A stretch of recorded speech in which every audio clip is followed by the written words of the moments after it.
All right, I want to welcome everybody to the September meeting of the Finance and Budget Committee of the Washington County Quorum Court. I call this meeting to order. I will start tonight by doing the prayer and pledge because I always forget to try to elicit somebody to do that. So, if you will, bow with me. Dear Heavenly Father, we come to you tonight, ask for your grace and blessing on these proceedings. Please allow us to have open minds, open hearts as we try to do the best work we can for the people of Washington County. Please be with everyone who's experiencing sickness right now, and please be with everyone as they travel to and from this meeting this evening. We ask these things in Jesus' name. Amen. Amen. I pledge allegiance to the flag of the United States of America and to the republic for which it stands, one nation, under God, indivisible, with liberty and justice for all.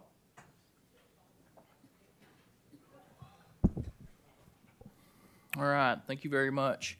Item number 3 is adoption of the agenda. Do I have a motion to adopt the agenda? So moved. Second. I have a motion to adopt the agenda by J.P. Duncan and a second by J.P. Wilson. All those in favor say aye. Aye. The agenda is adopted. Time for our monthly regular reports. Treasurer Hill.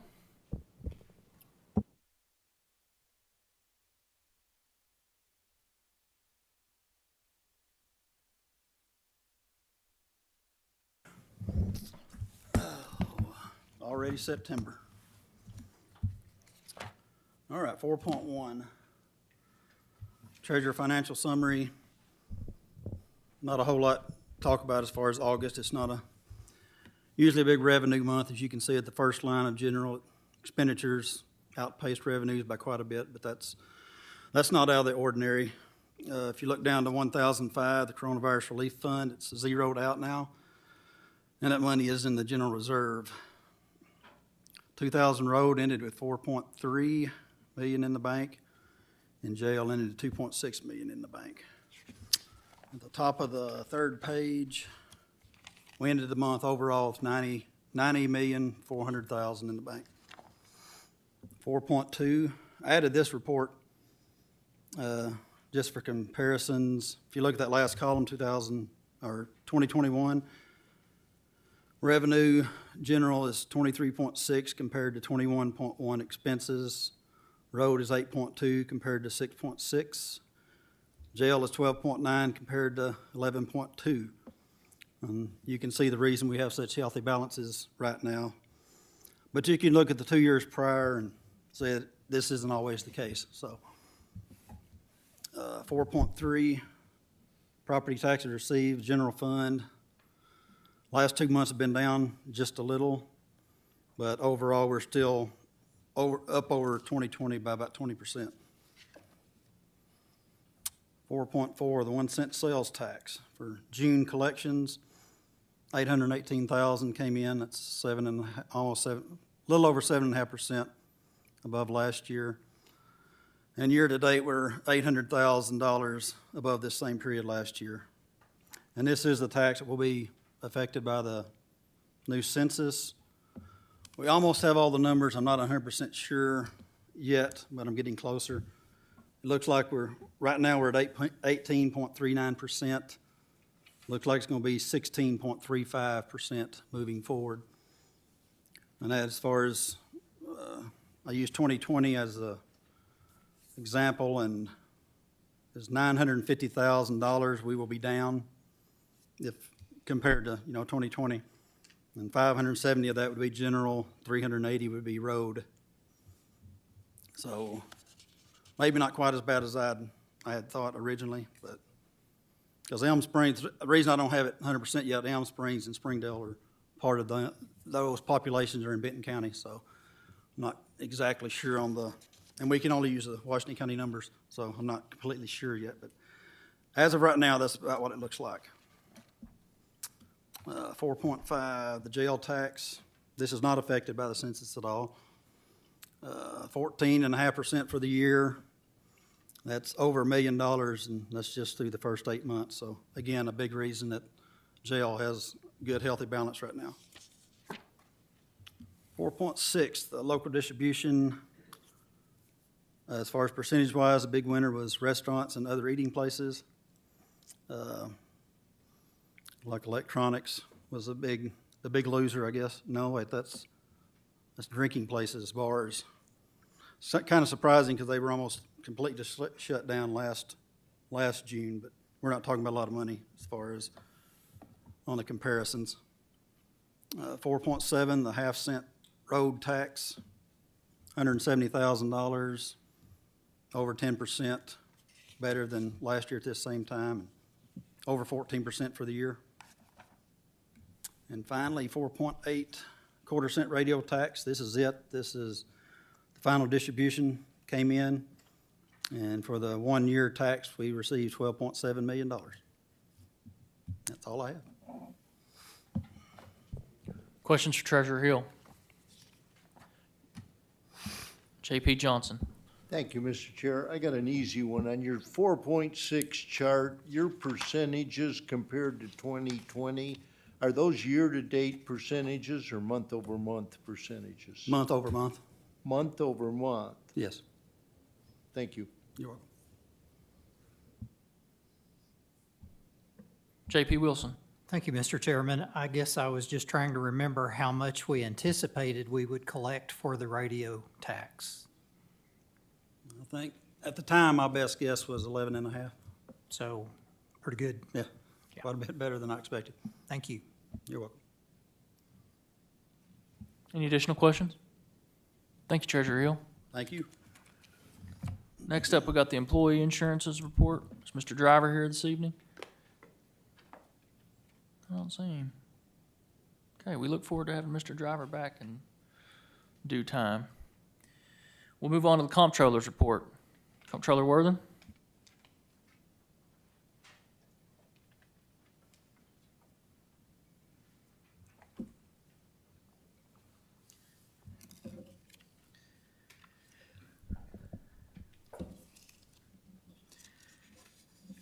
Six point one is the statement of operations expenses by fund and department. At 8 months, we should be at about 67% if expenses are linear for that department. And if you look on page 15, we're at 58.9% overall for general fund. And then on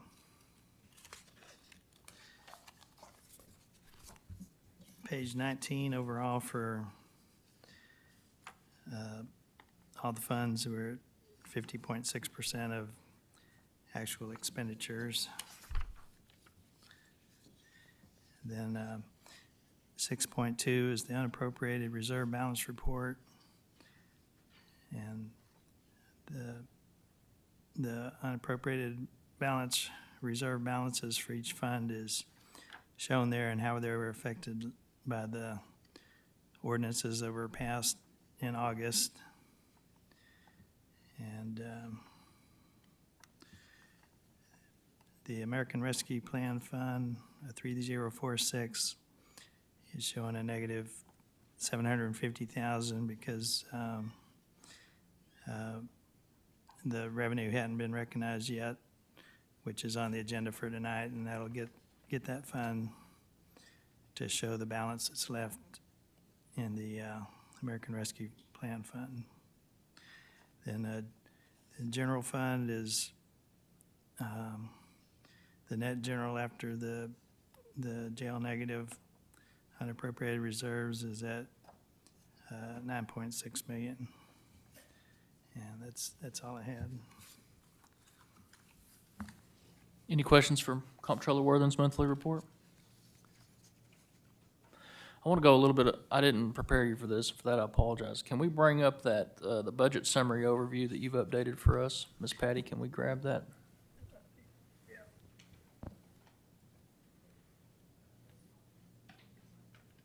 The first one.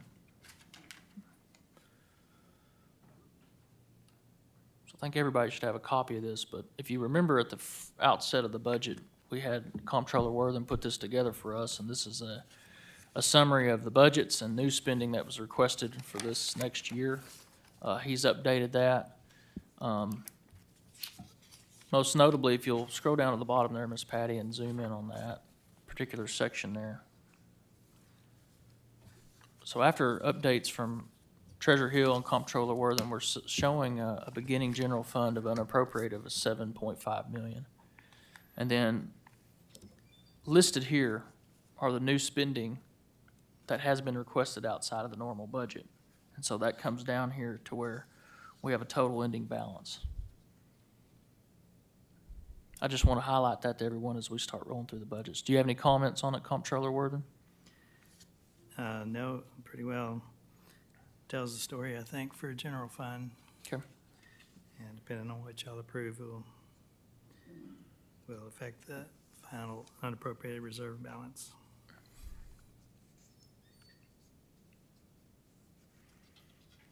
Any other questions? Okay. Thank you, Comptroller Worthing. Stay handy, please. We might have questions for you.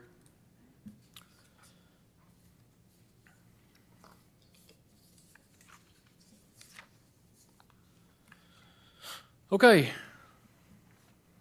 For the main event this evening, item number 7, it's final budget consideration and passage. What we're going to do is we're going to roll through each elected official's budget, and we're going to make a motion to pass this on to the full quorum court.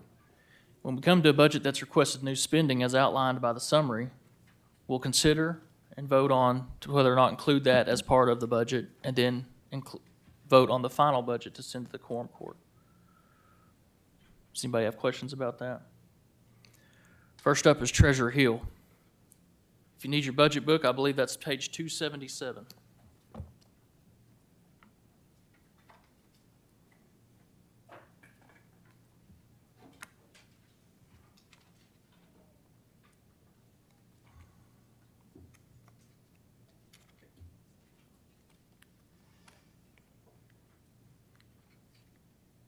I just need to use the tab. All right. I believe Treasurer Hill, don't let me speak for you, but I believe it was pretty flat. I think you even actually came in a little bit under what you requested for 2020. Do I have any questions or motions with regard to this budget? This budget on to the full quorum court. I have a motion to pass by J.P. Wilson. Second by J.P. Usry. All those in favor? Aye. Treasurer Hill's budget will move on to the full quorum court. County Collector, Ms. Wood, that is on page 92.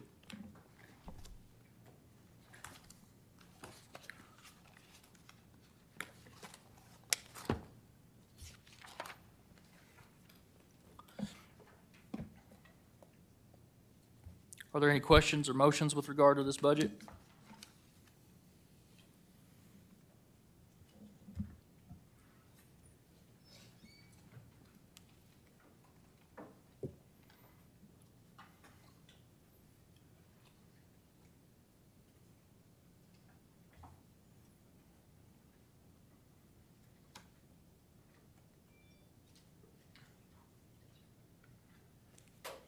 I'm sorry, that's 92. Did I say that? I'm sorry if I did.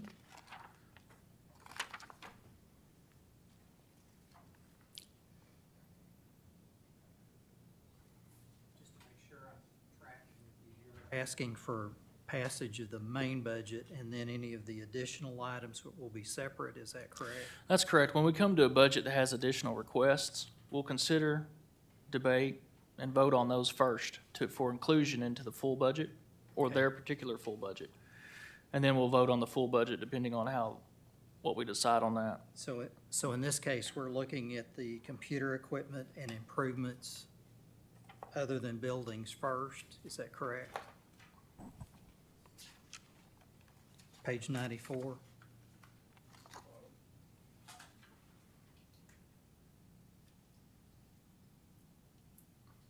Yeah. I don't think it's listed on our summary because that comes out of the automation fund. Okay. Remember that. So I was not going to decide those separately.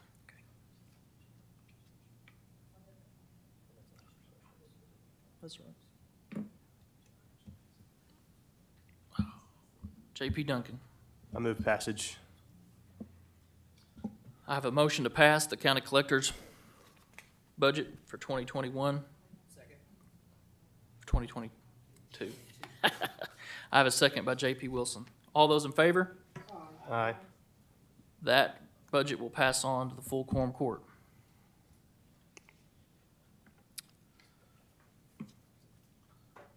Next up is the county clerk, Ms. Llewellyn.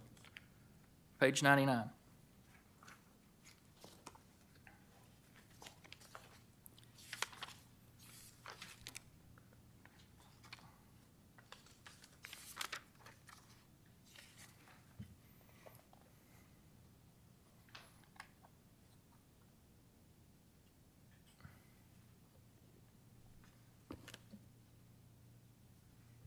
Any questions or motions with regard to this budget?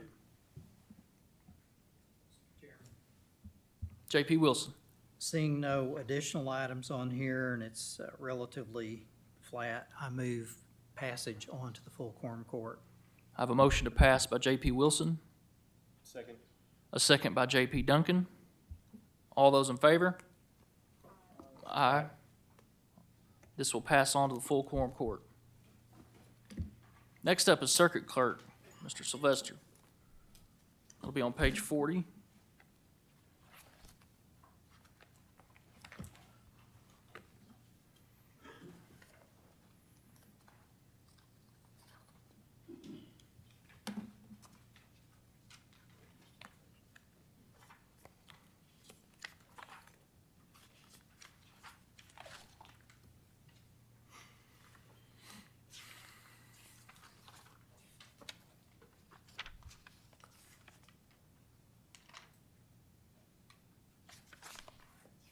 I believe, unless I'm wrong, County, they're showing small decreases in all the budgets with no new spending.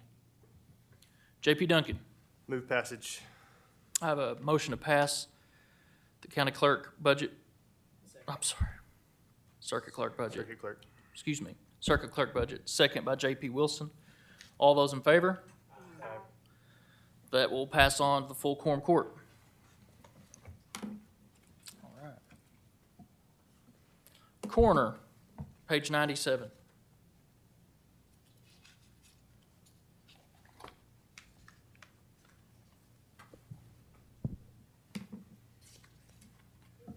Mr. Chair, is it appropriate to have discussion?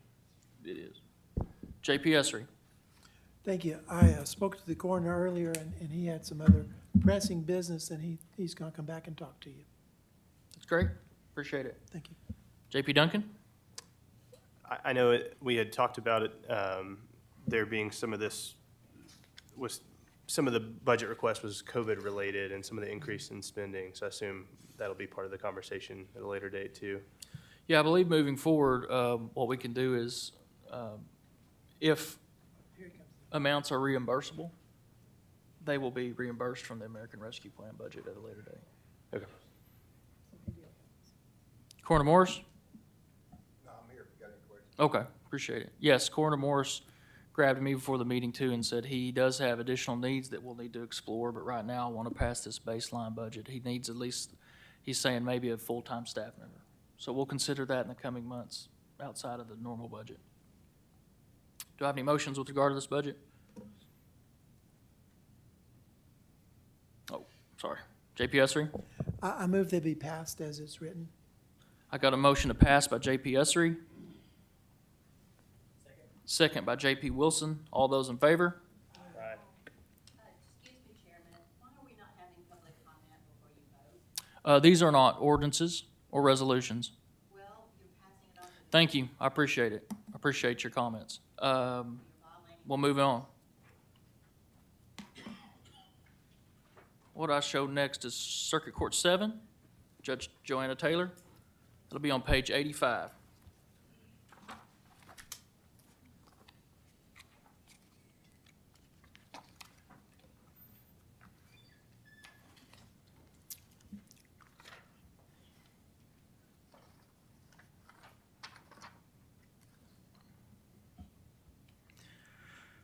I show an overall increase of $1,420, and there's no new additional spending outside the normal budget. J.P. Duncan. Move passage of the circuit court, Judge Joanna Taylor's budget. I have a motion to pass by J.P. Duncan. Second by J.P. Wilson. All those in favor? That'll move forward to the full quorum court.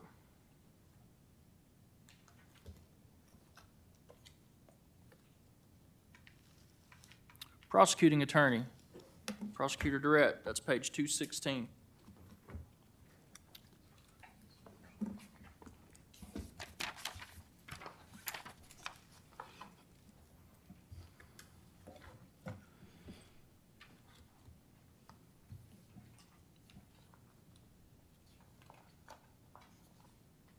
Prosecutor Durrett showing an overall decrease of $20,700.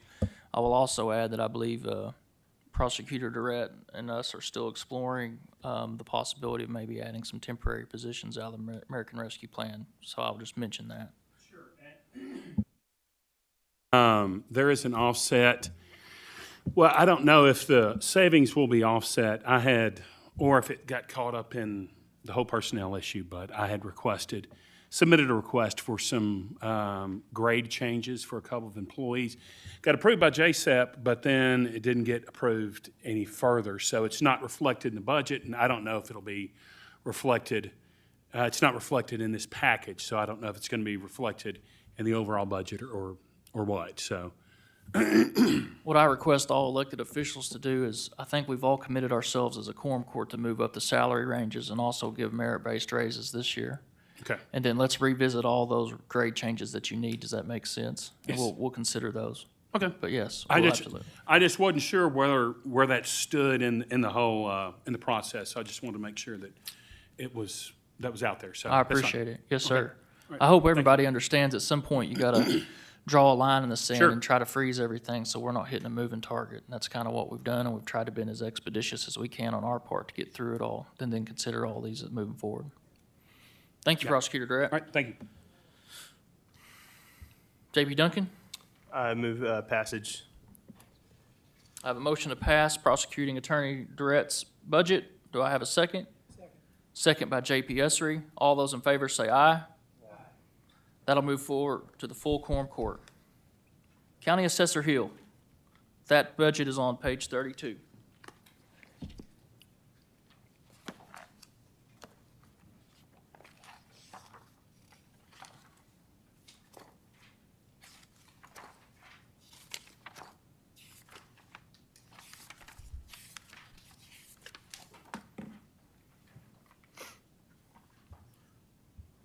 JP Duncan.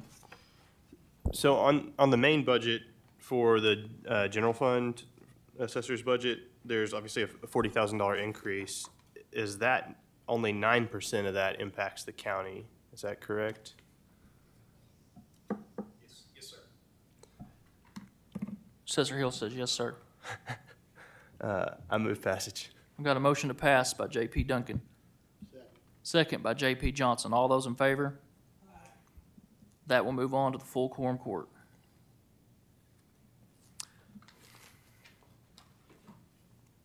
Circuit Court 1, Judge Martin, page 48. Completely flat budget. JP Duncan. Move passage of Circuit Court 1 budget. I have a motion to pass by JP Duncan. Second? Second by JP Essery. All those in favor say aye.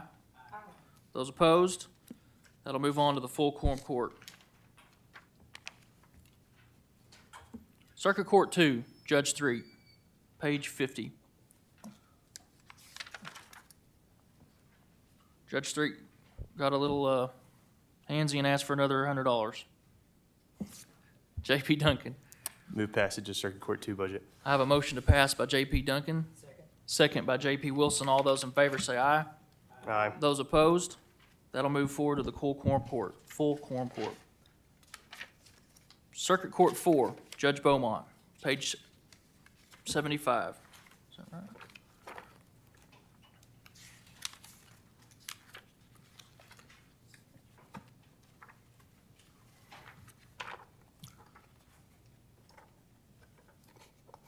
Yeah, that's right.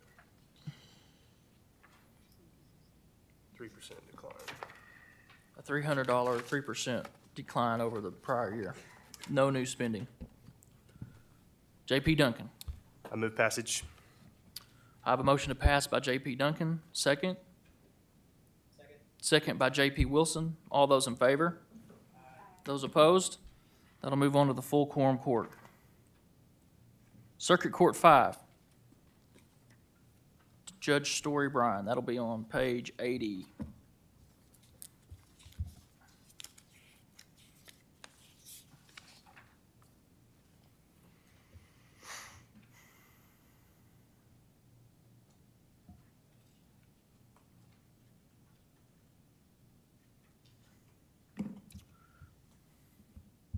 JP Duncan.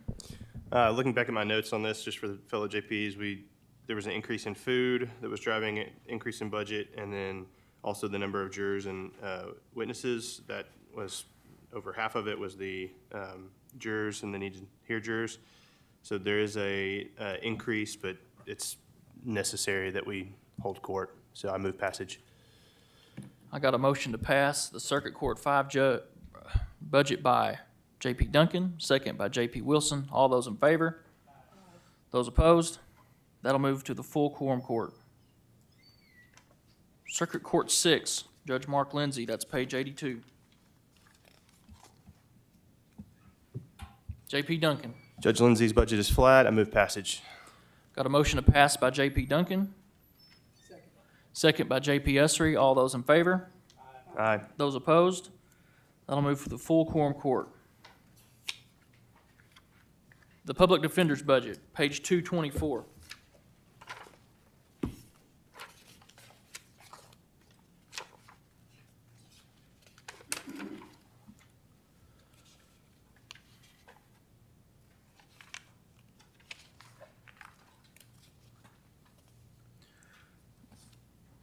There's an overall increase in this budget, and I'd also grab everyone's attention. This also is as our first budget we've come across that has new spending attached to it. The Public Defender is asking for $55,333 to match the starting pay to be equivalent with the prosecutors, and they're also asking for $5,400 to fund the uptrust system for the next year.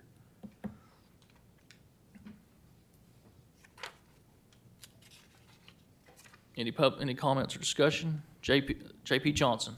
Yes, Mr. Chairman, I move that we pass this with the cost of the tech system in it, without the raises in it. Second. Okay. I have a motion to pass the budget with the inclusion of the uptrust text system, and by JP Johnson, a second by JP Duncan. Any further discussion? JP Washington.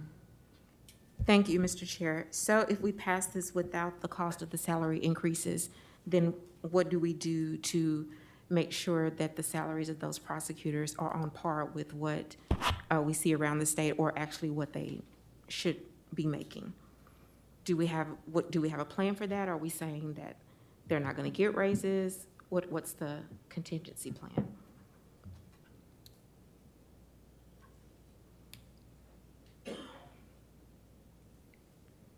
JP Wilson. Just, I'm assuming that they would be subject to the same 3.5% if we go ahead and pass that everybody else would. Is that correct? That's correct. Thank you. Any further discussion? I have a motion to pass this budget with the inclusion of the uptrust system by JP Johnson, second by JP Duncan. All those in favor? Aye. Those opposed? No. That moves on to the full quorum court.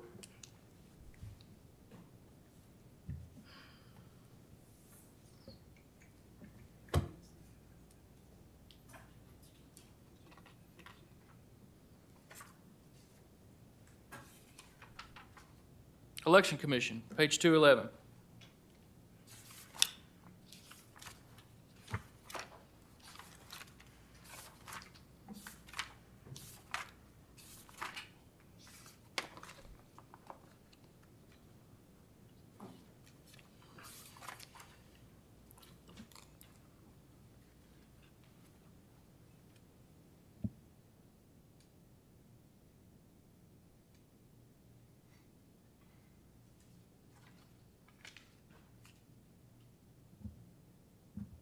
JP Johnson. Yes, Mr. Chairman, I move to pass this on to the quorum court with a due pass recommendation. I have a motion to pass the Election Commission budget for 2022 Second. by J.P. Johnson, a second by J.P. Duncan. All those in favor? Aye. Those opposed? This will move on to the full quorum court. Circuit Court 3, Judge Stacy Zimmerman. That'll be page 66.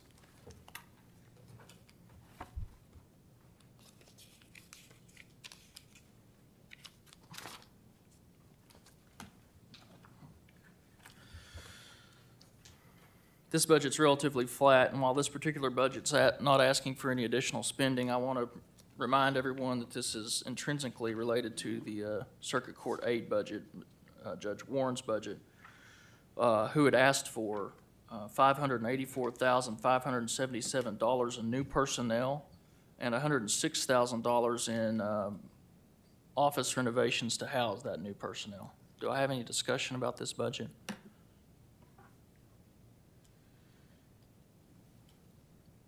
J.P. Wilson. Mr. Chairman, I certainly appreciate all the work that Judge Zimmerman has put in over the years, even the hard work in helping to obtain another judge for this area. I think it's an area that's been overworked and so forth. They are splitting the caseload between 3 and 8. So obviously, as we look at the expenses and the personnel, we have to consider that they are splitting the caseload evenly between the two divisions. I'm not going to say that we shouldn't do what they've asked for, but I have an alternative that I will offer up, and that is that we consider moving, first of all, hiring 4 new people for the combined divisions. Primarily, they would go in 8, and then transferring 5 positions from 3 to 8. As far as the work of intake officers, probation officers, and FIN's intake and probation, that would leave District 3 with 10 officers and 8 with 9 officers. There are another 5 individuals identified currently in the Division 3 staffing that do other programmatic things, and the 2 judges feel like they can share that staff such that, they could remain in 3 but serve both divisions. So this would give, again, 4 new staff members to help handle some of the too many people to handle. In other words, in the FIN's intake area right now, their caseload level is about 90 persons for each of those 2 people. If we add 2 in that area, that would drop it to 45. And so that's the kind of thing I was looking for, to try to equalize the caseload of their officers. So again, this option would allow us to hire 4 people that would go in Division 8 and transfer 5 from 3 to 8.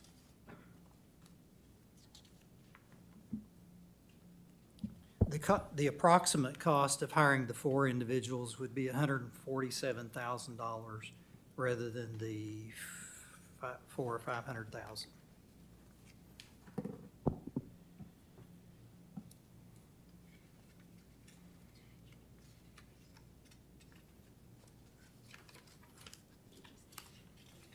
Any question for J.P. Wilson? J.P. Essery? J.P. Wilson, will you entertain some questions? Certainly. J.P. Essery?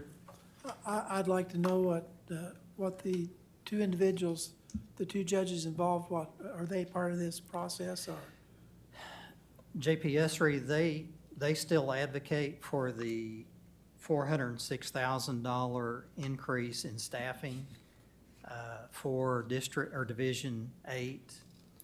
And so I would say that they're not necessarily on board with that alternative. I think they provided some data to all of the committee members about that they've felt like there's been a need for more staffing for some time, and that they they would still advocate for the $400,000 increase instead of the $147,000 increase. As far as the space and the renovation, I'm assuming that we're gonna need to do the renovation. It might be scaled back some if we have less people. Does that make sense? So the judges are present, I believe, if you want to hear from them, but that's my understanding.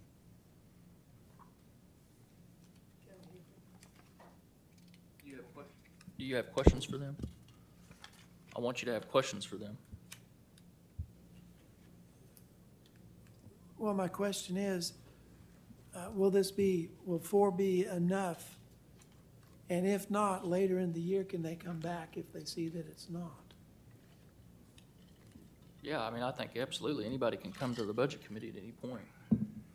I think some things to really consider here too is that we're, moving full steam ahead with an addition down to the JDC, and I'd like to see how that affects all this too, But JP Washington. Thank you, Mr. Chair. So I would just like to see if JP Wilson can repeat what you said about the caseload of the officers. You mentioned, if you could just repeat that, please. Let me help you there. Okay. My understanding is that the delinquent intake officers currently have a caseload of 50. If we add one position in that area, that should drop it to a caseload of 40. The delinquent probation officers have a caseload of 45. This would not change that. The FNS intake officers have a current caseload of 90, and this should drop their caseload down to 45 by adding 2 positions. The FN's probation officers have a caseload of 60. There are 3 of them. So if we add 1, that should drop their caseload down to 45. Okay, so I guess my question would be, and the judges could answer this, that when you were calculating the caseload, it looks like you just simply halved the numbers. And I just want to know, is that a real life scenario? Are these numbers that we see now, were they affected by COVID in any way? Should we expect an increase in the numbers now that more students are back in school? So I just wanted to know, did you partner with the judges with your calculation, or did you just simply half it? I didn't simply half it. I tried to look at the areas where the worst imbalances were on caseload, and that's where I suggested that we add positions to try to bring that imbalance down. Okay, so you halved it. So I would just like to hear from the judges what a real life scenario would be, what they estimate, because they do this every day. So what do they think would happen to those caseloads? And they're here, so I'm asking if they can answer that question.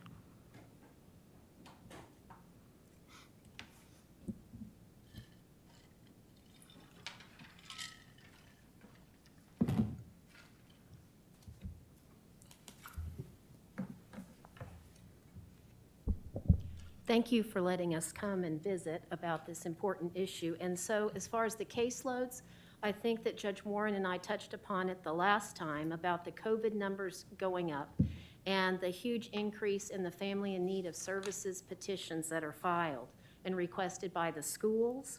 And currently, our intake officers for the FINS cases, they carry 90 juveniles per person. And those intake officers divert cases they may not end up being filed on, but they're working with the families. And their caseload, Justice Wilson is correct, 90 juveniles per each of the 2 FINS intake officers. The 3 probation officers, the FINS probation officers, they carry a daily caseload average of 60 juveniles. And that, we think that figure is going to increase now that the kids are back in the school. So I'll turn it over to Judge Warren about what her thoughts are, speaking of the FINS cases. Masks and jewelry don't go together. Please pull that mic towards you a little bit, wouldn't you? There you go. Thank you. I would say that I I really appreciate Mr. Wilson working with us to talk about the budget in ways that we might understandably meet the public's need to look reasonably at what we can spend and also the need.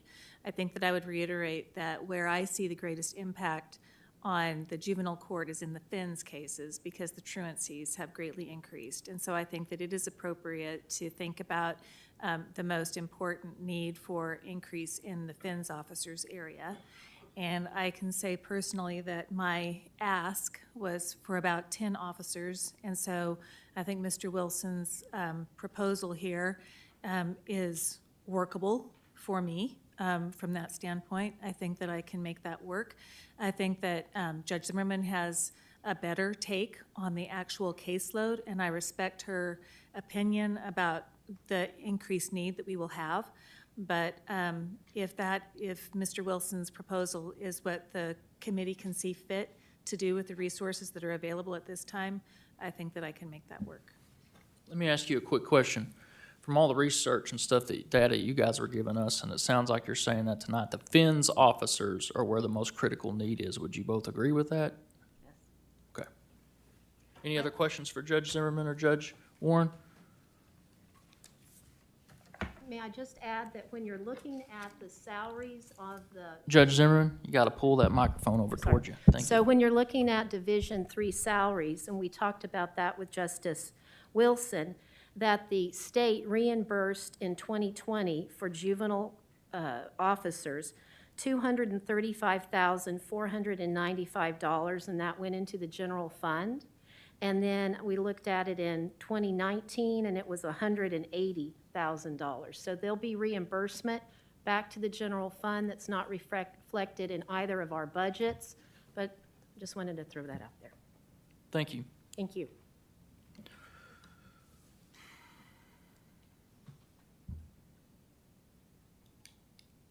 Do I have a motion with regard to this budget?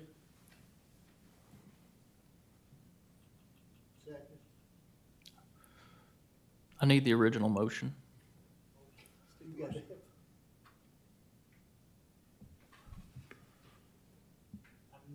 That we increase the total by 4 people, as I've described, that we do the remodeling that is necessary to accommodate the staff that will be there up to the amount that was quoted, if it requires that, and that pass on to the full quorum court. Let me make a Sure, suggestion. Can I sure. make a suggestion? So right now, we're under consideration of the Circuit Court 3 budget. So let's make a motion to pass this with your recommendation to move the 5 positions to Circuit Court 8. Correct, I would also ask the body, yes. let's hold off on the remodel. Not hold off, but let's let Buildings and Grounds, Mr. Gonzalez, go back over that now with these changes and see where we're at and come back up, and we'll consider that at another meeting, if that's all agreeable with everybody. So we have a Yes. motion by J.P. Wilson to pass the Circuit Court 3 budget, transitioning 5 positions to the Circuit Court 8 budget. Correct. Do I have a second? Second by J.P. Johnson. Any further discussion? All those in favor say aye. Aye. Those opposed? That'll move to the full quorum court.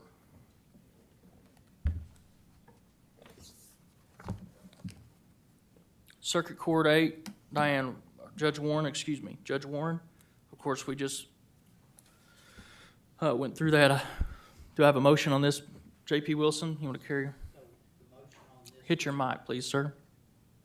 So the motion on this would be to transfer the 5 positions from Division 3 to Division 8, to add 4 positions that will work out with Comptroller Worthen or somebody, Yes, sir. and that will ask Director Gonzalez to relook at it after consideration of this staff. The remodel. Yes. I want to put we'll dedicate ourselves to talking about that next month because I don't want to hold off on that. I don't want to hold up positions on the remodel. Okay, so we have a motion to pass with the new 4 new positions and the transition to 5 positions from Circuit Court 3. Do I have a second? And you're planning to strike the remodel for now, and then that would be an Remodel's not included. We'll take that up next month. second. I have a second by J.P. Duncan. Any further discussion? All those in favor? Aye. Aye. Those opposed? That'll move forward to the full quorum court. Next up is Sheriff Hilder. I think you got a tab on there, but it starts on 227. One of our larger budgets, so if you need a few minutes to refresh yourself, please take that time.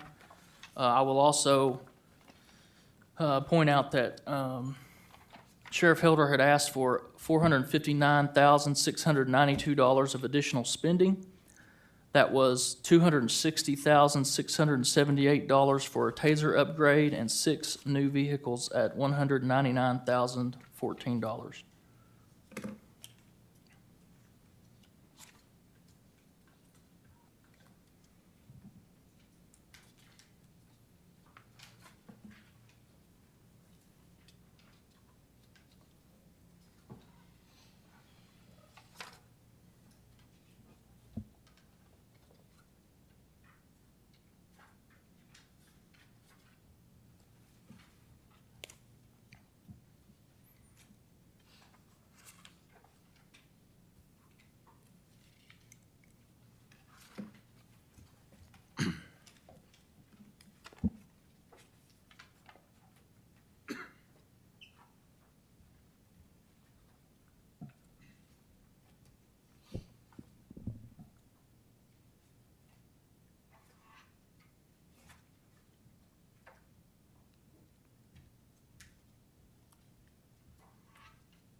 Any discussion? J.P. Duncan. Has there been any further information around some of the insurance increases and a better understanding of if that's a picture of reality? We've got a pretty significant increase on the fire and extended coverage for the jail, and then there was another increase, if I can find it.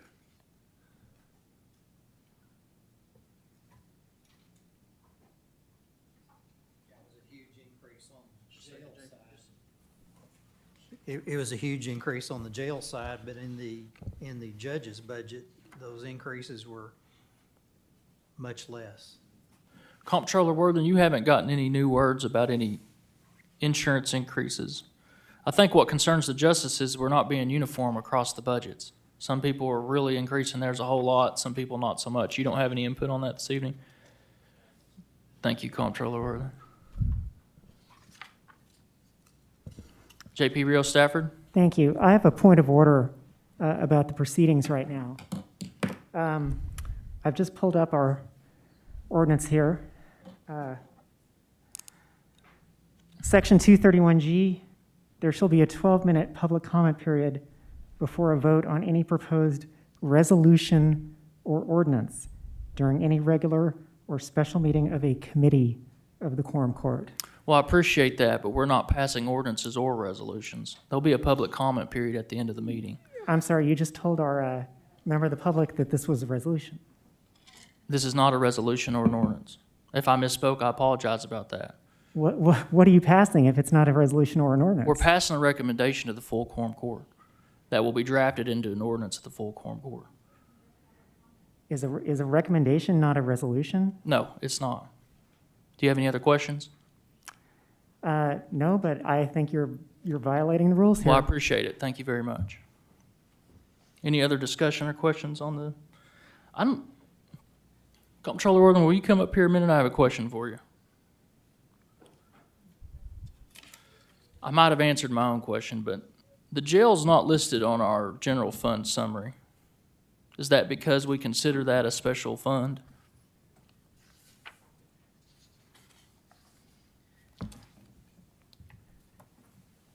Yeah, jail is Fund 3017, so it's not general fund. Yeah.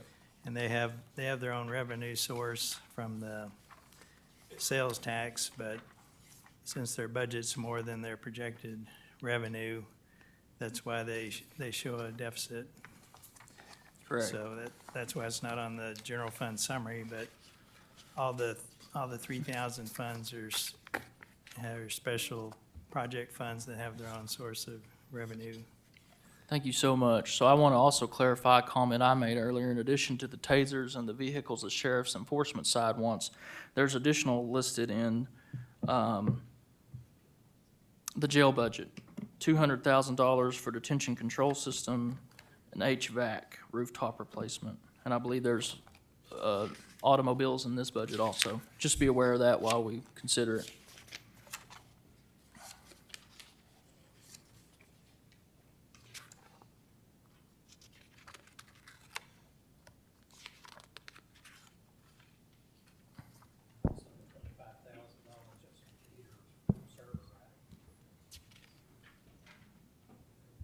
Yes, JP Johnson? JP Wilson, I'm sorry. Page 229 has another 25,000 for computer machinery equipment.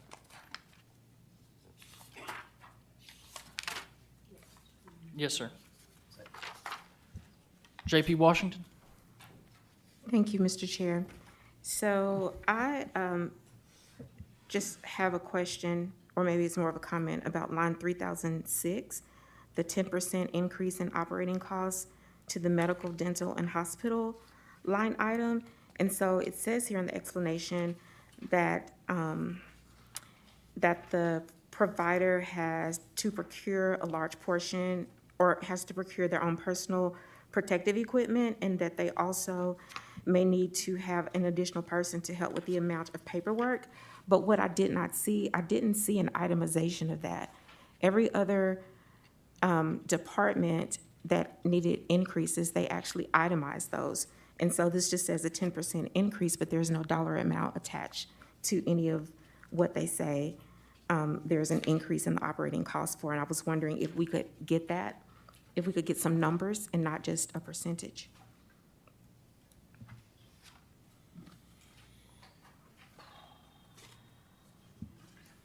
Yeah, I believe you can request it, yeah. Chief Deputy Cantrell, do you have anything to add to this? I don't want to misrepresent you.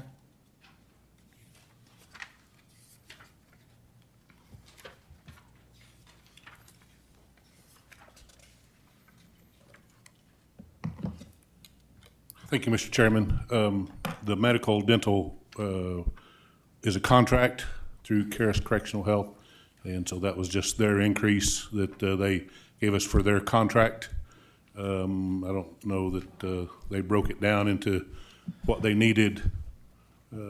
Typically, contracts are just like our meal contract is based on so much per meal. They don't break it down to how much they're going to spend on different food items or their personnel or anything like that. It's just this is how much we're gonna charge you to provide medical services for the jail based on that contract. It's not something that we piecemeal out.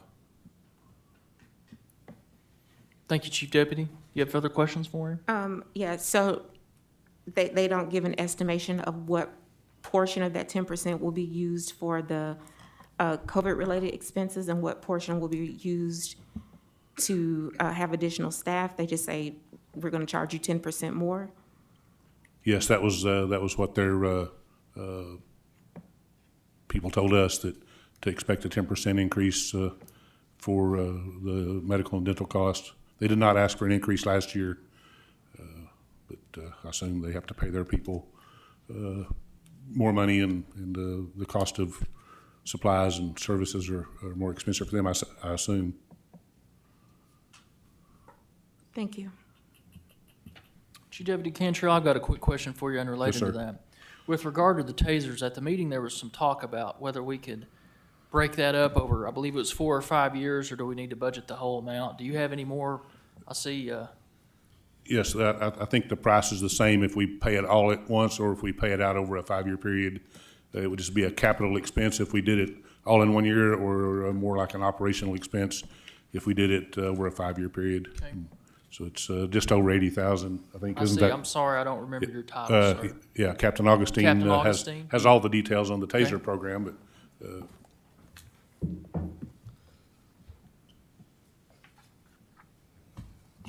So what can I answer for you? I was just wondering, could you remind us of those stipulations? That it was something we could break that price up over 4 years, was that correct? 5 years. There's 5 two programs offered, a 5-year and a 10-year program, and they will break that down into basically equal payments and over a 5-year program. There's no finance fees or anything like that. They just take the total amount and break it up over 5 years. And they do that so that it's more easily digestible if somebody wants to make it a operating expense as opposed to a every 5-year capital expense. Great. So we could break that, the TASER upgrade in total is $260,000? That's for the enforcement side. The Okay. total for all was for 403,400, and broken down, the total broken down over 5 years is around $80,680. But that would be split out of 2 budgets. This is a question for you and probably Chief Deputy Cantrell too. Would you guys be in strong opposition if we removed this from the budget tonight to bring an ordinance to break it up over the 5 years? I would prefer to see the county, I think we're all committed to that. We definitely want to get you guys the equipment, but I would like to see us maybe break that up over. If there's no carrying costs, it only makes sense to me to break it up, but. And it doesn't really matter to me how you choose to pay for it all at once, over, budgeted over 5 years, or budgeted over 10 years. Okay. Chief Deputy Cantrell, do you have anything to add to that? Okay. Any other discussion or questions for these gentlemen while we have them?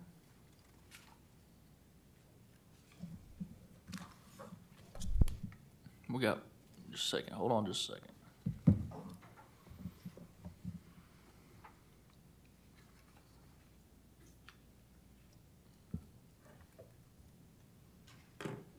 JP Rio Stafford. Thank you, Mr. Chair. This is more a question for Mr. Cantrell. Yes. You know, as we know, in the last couple of weeks, there's been a huge brouhaha over the medical contract.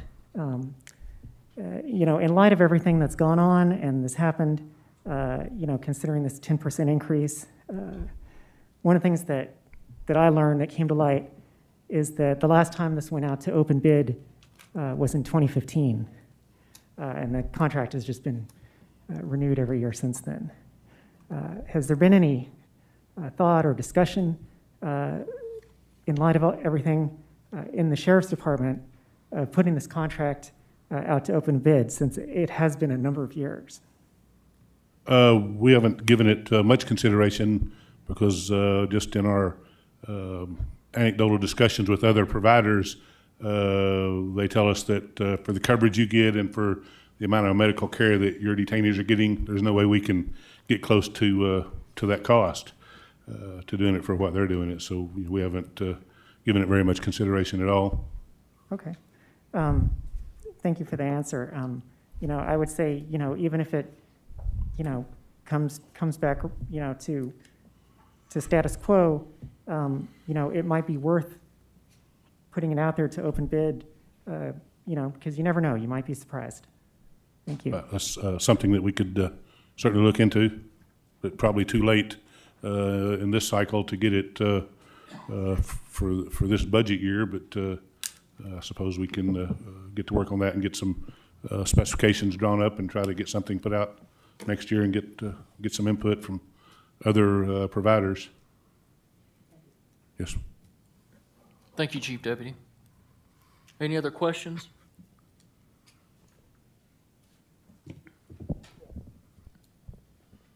JP Duncan? I think I'm just having a hard time with, obviously there's a lot of capital requests, and still the outstanding insurance coverage increase of $282,000. That's the piece I'm hung up on, why I'm not making a motion here to pass. I'm not saying that those costs aren't real. I know everyone's seeing increases across the board. We're seeing at the grocery store. I'm just curious what other research could be done there before we go past a budget with a $280,000 increase on one line item for insurance coverage that seems like it's a question mark still in the air. Yeah, it gave us a great concern as well, JP Duncan. One thing we've learned is that some of our buildings are valued at quite a bit higher than the replacement costs. We think that for our range, for example, our range cost us $70,000 when we built it. We spent $15,000 on concrete. We've got about a $30,000 turning target system inside it. So, I don't know, 150 or so thousand in our range, but it's valued, and the insurance we pay on it is $1.5 million to replace that range. So we think that maybe those costs were calculated on what it would cost to replace A pod or B pod if that were to get blown away in a storm or for some reason it needed to be replaced, and that's, $600 or more a square foot to replace that hard jail, and the range is just a open top metal building. So I don't know, we haven't got a good answer yet on how they determined or who provided these valuations, but I do know that there's talk that it's going to be rebid. There's going to be open for bid in October, so we're hopeful that we're able to have some input, but because they didn't come down and talk to us about what the values of our buildings were, or the metal buildings versus the hard jail space. So that's what we think that has happened, is they just calculated that based on $600 or $700 a square foot rate, and not all of our buildings are at that rate. So it gave us great concern too, but those are numbers that they provided us from the insurance company to expect this much increase. So, but I agree with you. That's a tremendous increase just for our fire and hazard insurance. Right. And that's what I'm wondering, is there, do we hold off on passing this, and I hate to say that, but to figure out what this true insurance cost is going to be, or is that something we come back and make an amendment to the budget? I don't know what the right answer is, but to pass that type of increase with a question mark in the air doesn't feel right. Right. Chief of Staff Lester may have more information on the bid process, as that will come through the county judge's office, but we were told that to look for something in October as far as coming down and talking to us and getting information about a bid. J.P. Johnson. Yeah. My question is, has Mr. Driver been involved in procuring this insurance? That would probably be a question better directed to the judge or Chief Lester. I'm not sure how much involvement he's had or what his role is.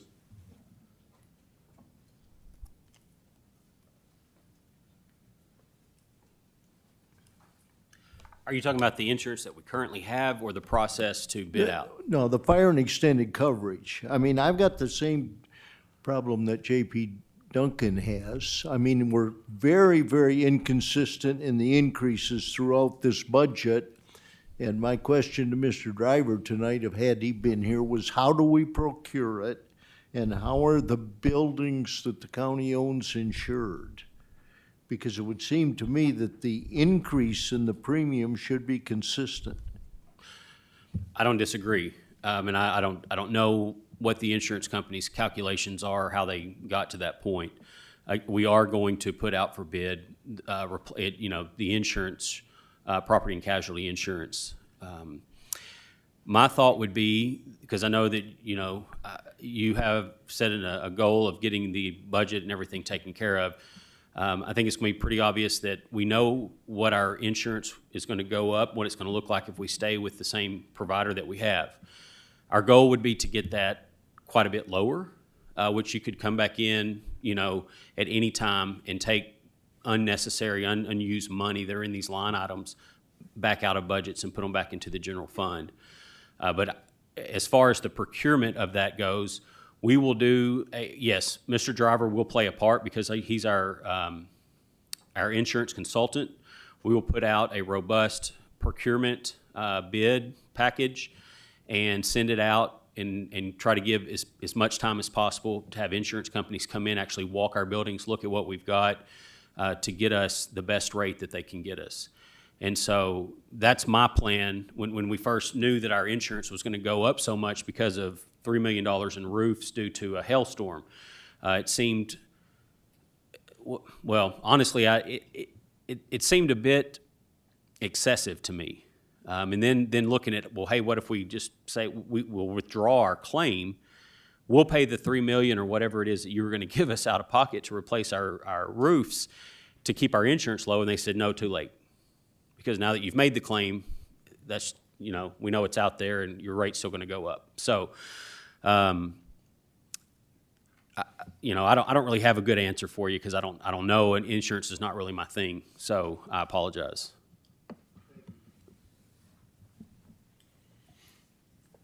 Any other questions? JP Esri? Thank you. I think that we need to just either come up with a reasonable number, but to pass this budget, I think that we should, for everybody to be the same, that we should leave the insurance the same as it was last year. I mean, that'd be my suggestion. It'd be more consistent with the other budgets. And when it comes and we know what the number is, we're gonna have to deal with it for everybody. I don't think we can let this keep us from passing this budget. Thank you.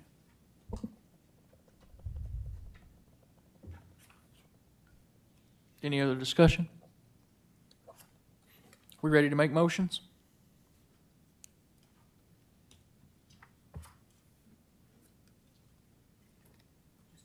JP Wilson. Mr. Chairman, just one question. Are we going to vote on each of these capital requests separately? Or are you anticipating that we lump it together for an up or down? I'm up for whatever you would prefer to do. So far this evening, we've been making it with the original motion, so we're up for whatever. It's the pleasure of the body at this point, how you guys want to move forward. I mean, in summary, we've, I think made it pretty clear the holdup tonight here is this insurance cost. I think JPS3 had an interesting suggestion that we make it equivalent to what it was for this year, and we know we're going to have to tackle it in the future. I mean, that's one solution. The other thing I would remind us, if we allocate the money into that line item, it can only be used for insurance. So, I mean, I think there's that alternative to think about too, that I think you could tackle it from two ways. Either we make it the same as last year, and we know that we're going to have to come in and appropriate additional funds, or we go ahead and pass the budget with that line item in it, and we can come in later in the year when we get a more hardened up quote and de-appropriate from the fund. Chief Deputy Cantrell, I don't know that, do you care one way or the other, just as long as you get insurance? Yes, sir, that'd be our only concern. I think the state auditors will require that we have an insurance binder just to protect the county's property and the citizens' property. But yeah, as long as we're good and covered, yeah, you want to put it in a contingency fund and dole it out as we need it, or you want to just hold it to the side till we get our quote back, however pleases the court. But yeah, we'd be fine if you just held it at last year's level or whatever pleases the court. JPS3? I'd like to just change the motion to say that we're going to leave the insurance same as last year. Okay. We have a motion to pass the sheriff's budget, leaving the insurance line item equivalent to what it was for 2021. And we're not going to pass the tasers right now. Is that correct? That's correct. That's the motion. JP Wilson? Just to ask that question, but all other capital items are included? Yes, sir. In that motion? Is that what you're saying? Only the exclusion of the taser upgrade for both the jail and the law enforcement side right now. Do I have a second? Second by JP Johnson. All those in favor? Those opposed? That'll move on to the full quorum court. Thank you, Chief Deputy. Thank you, Captain Augustine. Last but not least, the county judge's budget.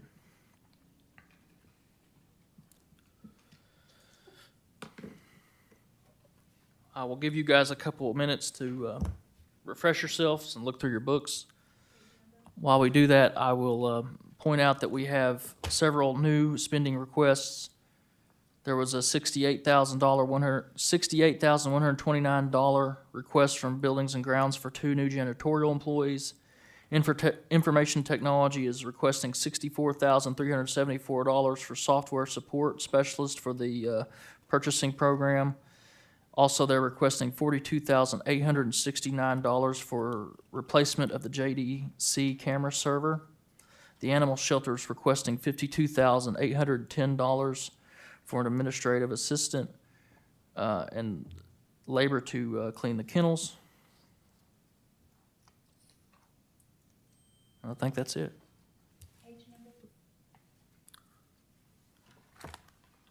Yeah, it's all over the place. I'm sorry, JP. I keep 104. starting on 104.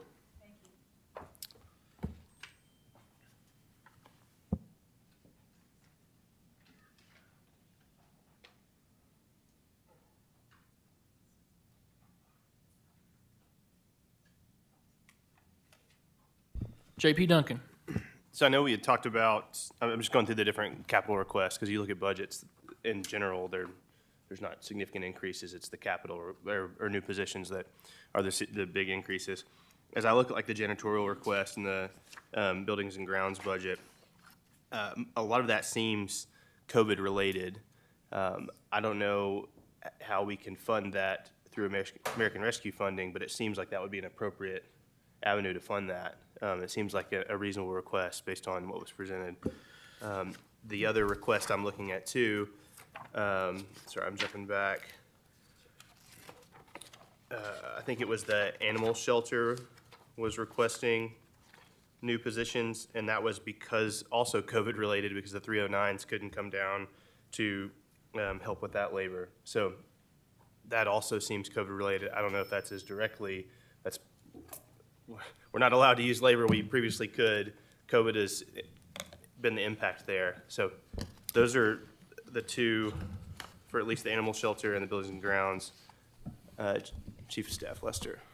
Yeah, I find that an interesting question, and I'd like for you to give us your advice on that. We go ahead and appropriate the money to budget now, and then will the American Rescue Plan possibly reimburse the county for that budget expense? How do you foresee that playing out?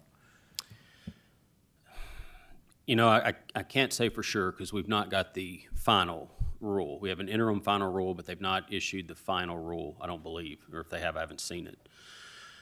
You know, definitely the American Rescue Plan money, basically from all the different workshops and listen to the Treasury Department talk about the money, you know, it seems like if you're spending money and it's COVID related, then you're pretty much okay. I mean, they won't come out and just say, hey, if it's COVID related, you're good, but they've kind of hinted that much to us in you know, fewer words that basically if you can draw a distinction that this is COVID related, then they're not going to ask a lot of questions. There's not going to be a lot of pushback on that.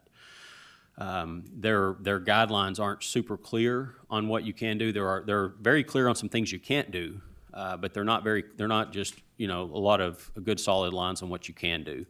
So I believe these are things we're going to be able to go back in and take some of that expense out of the American Rescue Plan money. But I can't sit here right now and tell you for certain that that's exactly what we're going to be able to do or the mechanics of how we do that. So I know that we do get to reimburse for COVID-related, like personal protective equipment. We can go back in and reimburse for that.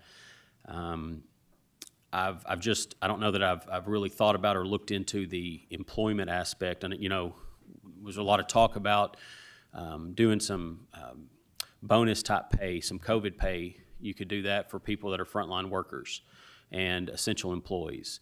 And so I am confident that there will be a way for us to recover some, if not all, of those funds, so long as we're having to do this. I mean, we can absolutely say with the janitorial and with the animal shelter that those are 100% COVID related. With absent COVID, we wouldn't be asking for this. So I think that we're going to be able to recoup that money. I mean, I think it's what I want to see, and this goes for the Sheriff's Department too. I think there's an opportunity here for a very thorough evaluation of what expenditures are COVID related and reimburse these budgets. And as long as I think would make us more comfortable if we have some sort of affirmation by you that you guys are going to go through that process and try to offset as much of these COVID-related expenditures as possible. Absolutely. Okay. Did that get your questions answered, JP Duncan? More questions for Chief of Staff Lester while we got him? JP Duncan? I move passage of the county judge's budget. I have a motion to pass by JP Duncan, a second by JP Wilson. All those in favor? Aye. Those opposed? That'll move to the full quorum court.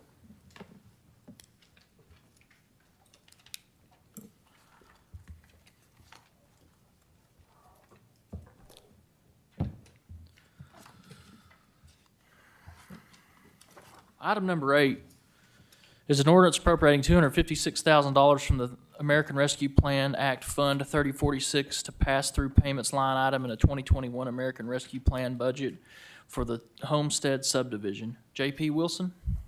Mr. Chairman, I move that this item be tabled until the November Finance and Budget meeting.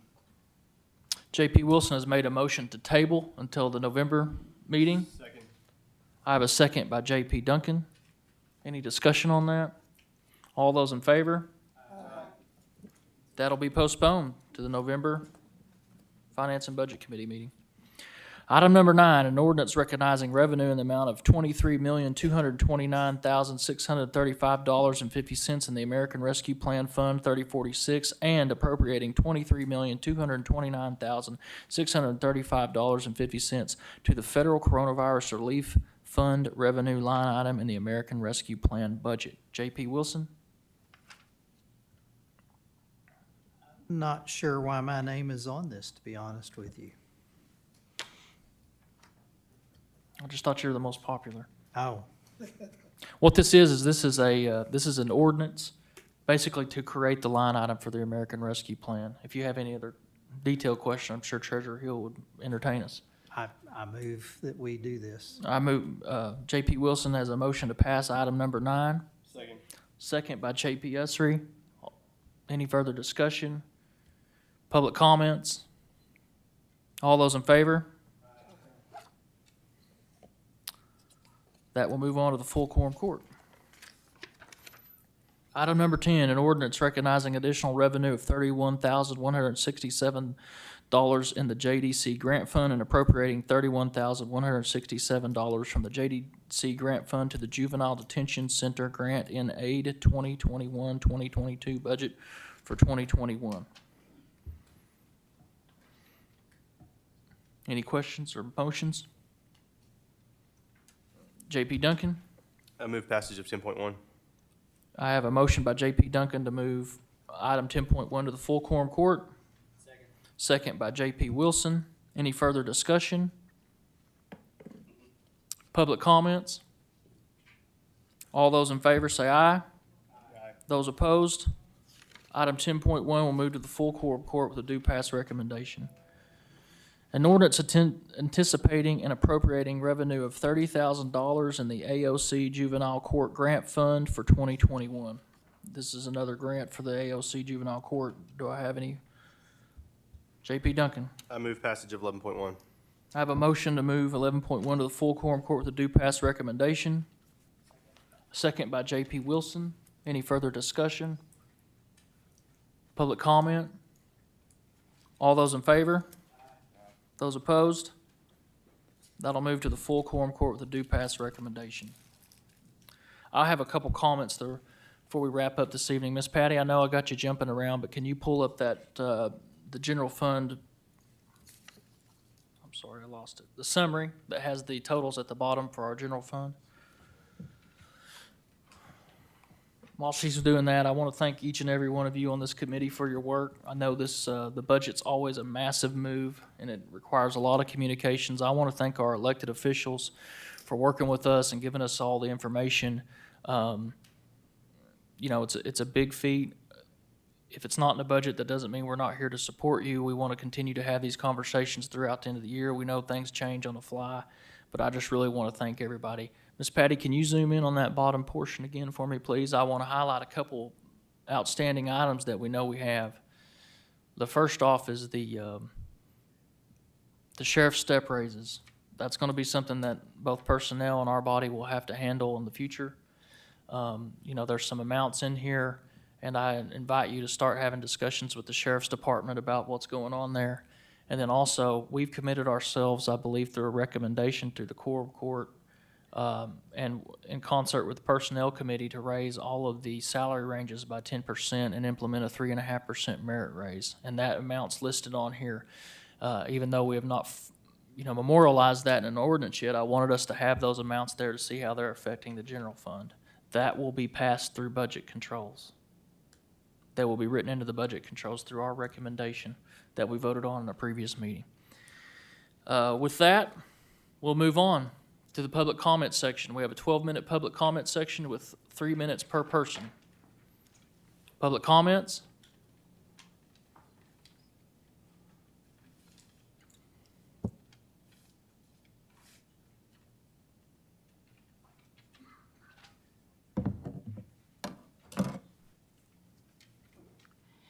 Thank you, Mr. Chairman.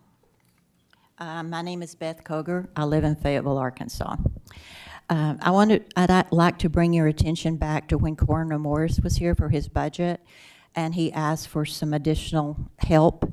I'm asking that you do something that I've never seen this court do. I want you to please reconsider and not table this till whenever I think it was, because Coroner Morris has a job that I don't think anybody on this court or anybody knows how to do, would want to do. So far, last month in August, we had 67 Washington County citizens die. So far this month, and today's only the 7th, we've had 13. Coroner Morris needs help, and he needs help now. So I ask that before you adjourn, that you go back and take this up and move it forward. Another item that I'd like to address is the public defender's budget. Hello, the public defender's budget. I want to remind everyone that the criminal justice assessment study that this court paid for made it very clear that we have to bring the public defender up to par with the prosecutor. So please remember that when you're thinking about the public defender's budget. Also, with regard to the sheriff's increase on medical, are we just going to accept what the medical care provider gives us? I mean, are we not going to ask for some writing or some evidence of that? And another reason that we don't know, because if we bid this contract out every year, we'd have a better idea on if we're really getting the best deal or not. And while my friend, Chief Deputy Cantrell, says it's not time, we don't have time to bid the contract this year, I respectfully think that we do, because the contract doesn't expire until December 31st. And last year, it wasn't renewed until December 20th. And on that, with regard to the insurance increase, it seems like maybe our insurance company is trying to get rid of us, and they just gave us this huge number and say, well, we'll do that, maybe they'll go away. So I'd like the court to think about that. One last thing on the court not allowing public comment before you pass these items forward. I don't understand, if it's not a resolution and it's not an ordinance, what did you pass on to the quorum court?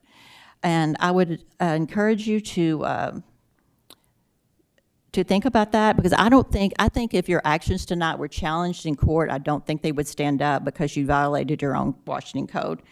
And I'm sorry, but it just seems like every time I come to the court, there's some undercurrent to shut out the public comment, or to not include the public in your discussions. Thank you. Public comments.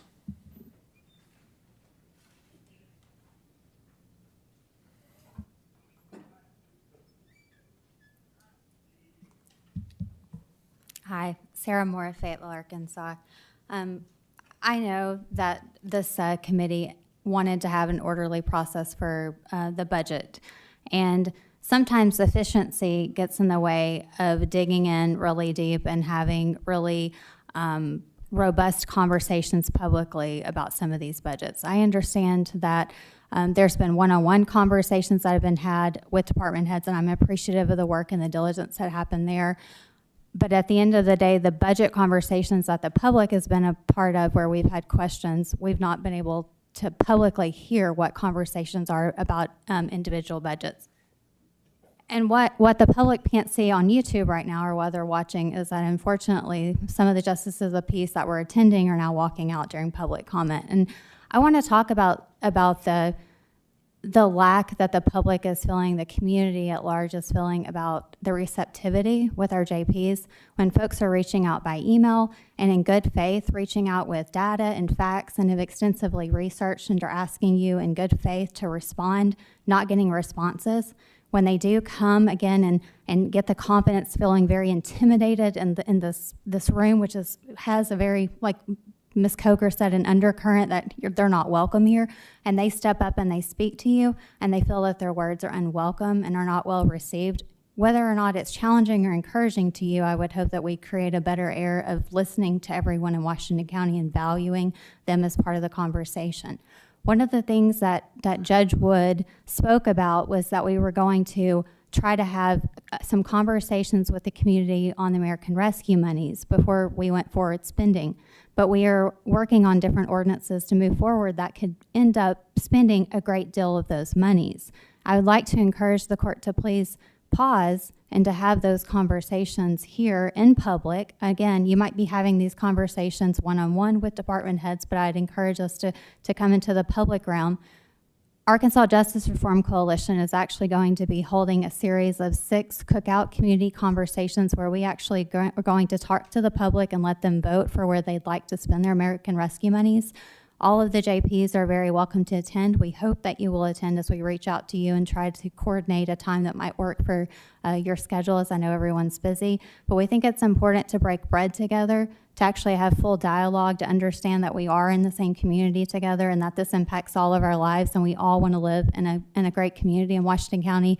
But I think that there's a need to have that conversation together, and it seems to not be in this room, so maybe it needs to be out in the community at a park. The first one is tomorrow night in Fayetteville on Salem Road from 6 to 8. Everyone that's listening is welcome to come and attend.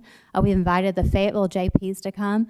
JP Duncan is invited, Washington, anybody from any Thank you, Ms. can come. Moore. That's your time. Thank you. Appreciate it. Public comments.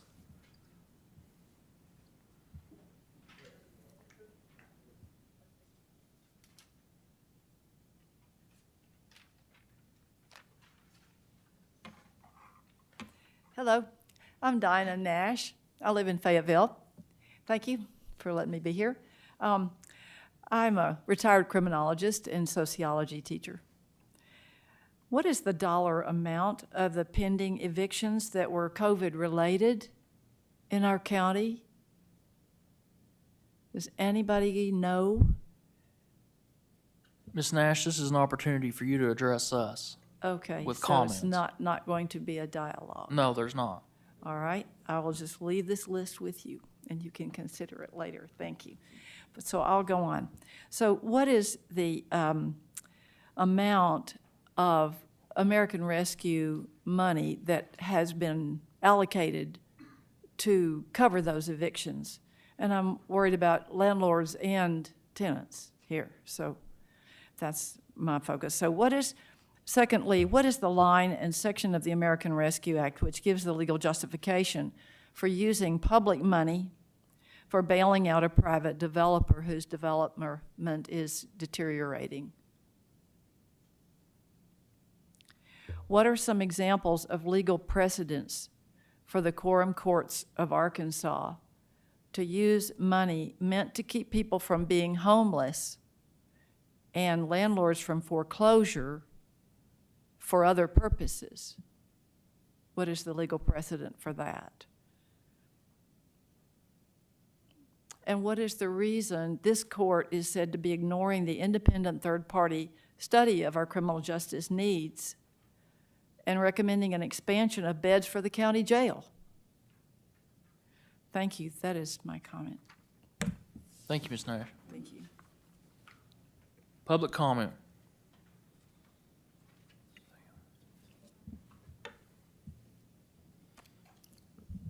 Josh Moody, Fayetteville. I just want to reiterate Ms. Coger's concern about the Public Defender's Office and why they're not getting, or why this committee is suggesting that the people in that office aren't owed the same compensation that the prosecutor's office is. the justice system is supposed to be about balance. It's literally the scales of justice, and yet we're somehow being favorite towards one office over the other. It makes me think of the least of these. And also, as far as the juvenile court budgets, the circuit court 3 and 8, if I understand the math correctly, we're concerned about saving $400,000 in the combined budgets, but we're not even blinking when talking about expanding the jail by $20 million. That to me seems very short-sighted. The FENS officers, the juvenile officers, the probation officers, those people, we need bodies to serve the youth that are in our county. It's all about community service. It's all about serving the individuals who, if giving the proper services available with enough bodies in those offices, we can be preventing sending future residents next door to the county jail, thereby saving bed space. We're not thinking into the future. We're just trying to build for right now without thinking about 2 years from now, which would be when the jail would probably be done expanding, without thinking 5 years from now, 10 years from now. It's just, I'm very disappointed how short-sighted this committee seems to be when considering the youth in our county. Thank you. We have 2 minutes left. Public comments. With that, this meeting's adjourned.